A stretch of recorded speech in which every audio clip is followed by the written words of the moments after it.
হাজার বছরের ইতিহাসে ইরানের যে শক্তি, যে মিথ, এই মিথটাকে কিন্তু ভাঙতে পারলো না ইউএসএ এবং ইসরায়েল একসাথে। দ্বিতীয়ত হচ্ছে গিয়ে ইউএসএ ইসরায়েল শুধু না, মধ্যপ্রাচ্যের অনেক দেশ সহ।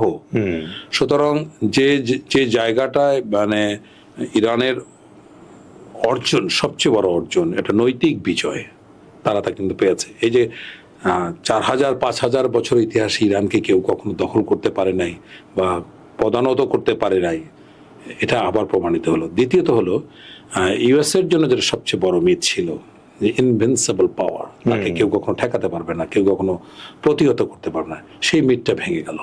সো ইরানের দিক থেকে যেটা বিশাল অর্জন, ইউএসএর দিক থেকে বিশাল পরাজয়। দ্বিতীয়ত হলো মধ্যপ্রাচ্যে কিন্তু প্যারাডাইম শিফট হতে যাচ্ছে।